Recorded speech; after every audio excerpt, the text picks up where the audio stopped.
Saya dulu miskin ya, saya dulu tidak punya apa-apa gitu. Padahal saat kiri-kiri denen ki cawete minimal yo merke sejidimen lho, Pak.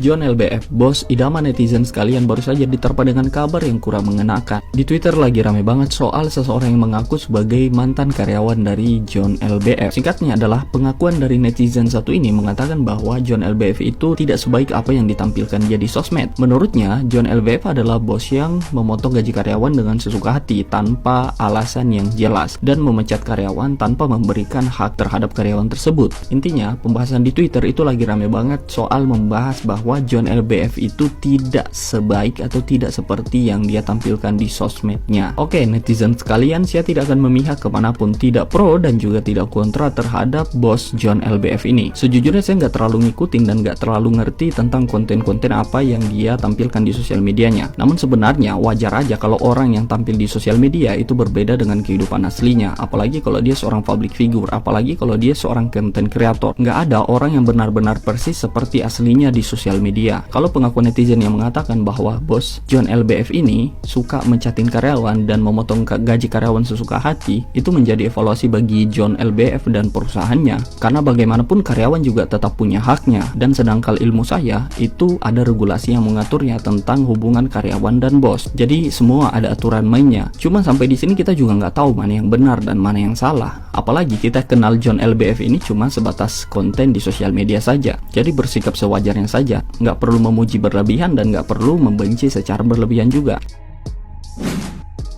2019 pengangguran, 2023 punya 6 perusahaan. Luar biasa. Jos. Tapi ini pendapat saya, menganalisa saya sebagai ya bisnis juga. Bang John jangan flexingnya jangan ketinggian, Bang. Nanti flexing dirinya ketinggian, takutnya berat. Nanti berat di menggendong hasil flexing abang. Akhirnya amburadul semua nanti. Mungkin yang abang bangun itu sudah bagus, sudah luar biasa, bisa running well semuanya, merintis perusahaan dari kecil, dari besar, tapi nggak masuk akal menurut saya. Tapi nggak tahu ya, siapa tahu abang punya ilmu yang lebih memang canggih yang kita ini, saya ini belum tahu ilmunya. Jadi izin bang, pendapat aja buat Bang John. Kalau memang bisa luar biasa ya kita diajar-ajarin bang. Tapi kalau memang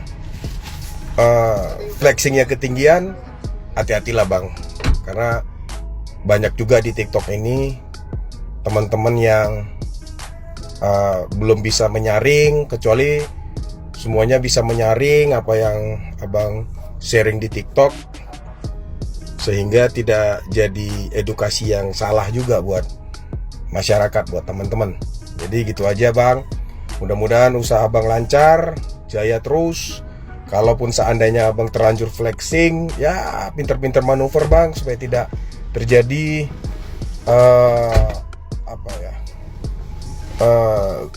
gelombang balik ke abang, sehingga malah membuat bisnis berantakan. Oke gitu bang, positif terus bang, semangat terus Bang John, saling berjuang semuanya. Yes. Dari satu orang ex-karyawan yang pernah bekerja pada CEO yang kemarin sempat ketemu sama Mandi Lumpur Sultan dan pernah mau ngasih kerjaan ke Tiko, serta sudah mempekerjakan Mbak Alfamart. Kalian tahu dong siapa orangnya. Intinya adalah si ex-karyawan yang buat thread ini bilang kalau dia mendapat perlakuan tidak adil dan tidak mengenakan dari bosnya. Dia dicat jam 11 atau setengah 12 malam. Kemudian dia mendapat potongan gaji karena dia telat masuk kantor, mungkin sempat dalam 1 bulan itu gajinya dipotong sampai 2 juta rupiah. Gue sebagai orang kantoran lebih dari 10 tahun ya guys, gue cuma mau bilang, orang itu mengharuskan kantor itu masuk jam 9 pagi. Kantor gue dulu mengharuskan gue masuk kantor jam setengah 9 pagi. telat 5 menit potong gaji. Dan di saat gue sampai kantor, bos gue udah ada di kantor. Jadi lu langsung kerja. Lu gak bisa hahi-hahi, gak bisa makan, gak bisa ngapa-ngapain, langsung kerja. Terus yang kedua, orang ini juga bilang kalau bosnya itu menghubungi tengah malam buta.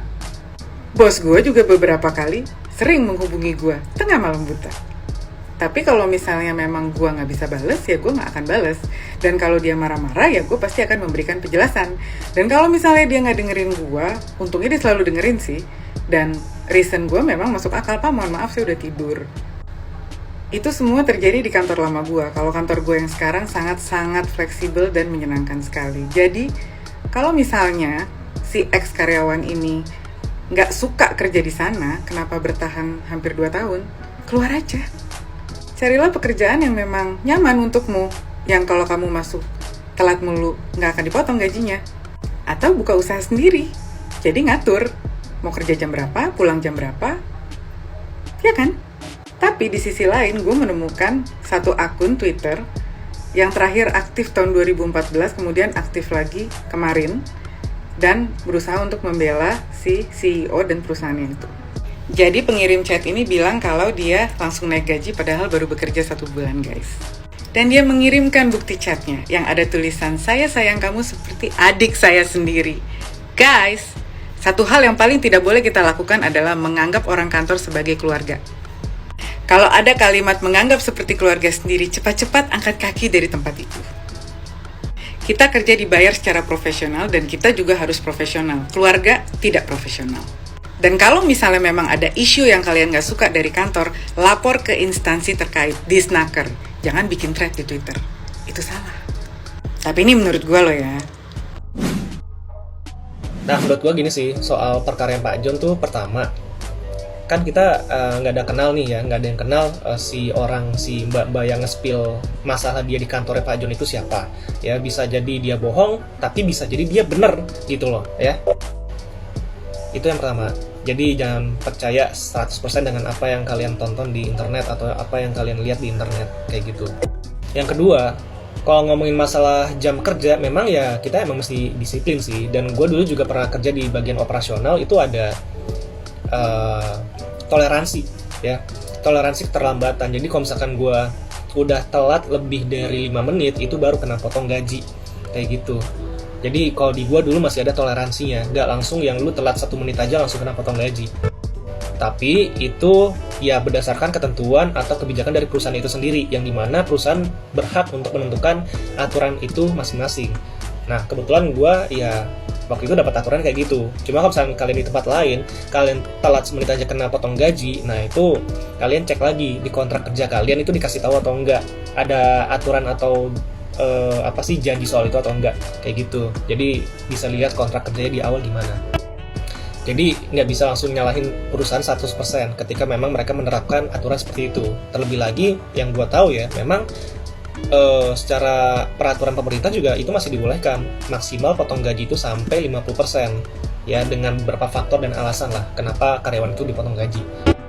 Terus yang ketiga, kan ada permasalahan juga tuh bahwa si mbak-mbak Twitter itu nge-spill bahwa dia itu nggak dibolehin buka usaha mandiri.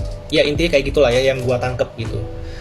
Dia nggak dibolehin, intinya dia diomelin lah, kenapa kamu buka usaha dagangan sendiri kayak gitu padahal kamu udah kerja. Nah ini menurut gua kalau emang itu beneran terjadi, ya ini yang salah perusahaan, karena perusahaan itu nggak punya hak untuk sampai ke ranah sana. Karyawan emang punya usaha sendiri dan dia sambil kerja kantoran juga, ya dia tidak menyalahi aturan apapun, bahkan ya nggak ada tuh peraturan pemerintah yang ngomongin masalah itu, ya. Yang gua tahu yang nggak dibolehin buka usaha itu ya pejabat-pejabat, ya pejabat-pejabat pemerintah, setahu gua ya. Tapi ya koreksi gua kalau gua salah ya. Setahu gua sih cuma pejabat doang yang nggak boleh. Tapi kalau misalnya kita warga sipil biasa ya masih boleh-boleh aja, begitu. Jadi intinya perkaranya Pak John ini masih abu-abu ya. Kita nggak tahu siapa yang benar siapa yang salah. Tapi kalau misalnya emang lu ada masalah sama kantor lu ya, mendingan lu urusin langsung sama atasan lu aja gitu. Kalau misalnya emang dibawa-bawa ke internet ya nanti takutnya lu kena ya itu tadi yang gue bilang ya, undang-undang ITE gitu sih ya. Menurut kalian gimana? Coba komen. Iki wis tak titeni yo, nek ana wong balungan gede, anake wong sugih, gawe usaha njuk sukses kuwi nek pas diwawancara, iki mesti akeh sing ngomong nek deknen biyene wis tau melarat, kere, wis tau rekoso, wis tau terpuruk, pokoknya piye carane kudu ana kisah nek deknen iki biyen melarat lah ya. Nek perlu dimelarat-melaratke. Saya dulu miskin ya, saya dulu tidak punya apa-apa gitu. Padahal sak kiri-kirine deknen iki cawete minimal yo merke isih jitimen lho, Pak. Kuwi gejala normal janjane ya, sebab ancen cerita kesuksesan kuwi kurang mantep nek ora dibarengi karo kisah kemiskinan dan penderitaan lah ya. Kurang sensasi from zero to hero lah. Mangkane kanggo awakmu sing kere cilik, kere gawan bayi ya, kere sak kulit-kulite, sing saking kerene nganti mbiyen nek cilik iki pas awakmu pengen mangan jangan kentang mbok kerupuk urang kuwi kudu direwangi nyusul mbokmu pas rewang ya. Awakmu kudu bersyukur, tetep semangat ya. Minimal sok nek awakmu wis sukses yuk diwawancarai, kowe ora perlu golek-golek cerita kemiskinan masa lalu. Keremu wis otentik ya, melaratmu original. Modal kirimu wis mantep yo meng suksesi wae sing urung keturutan.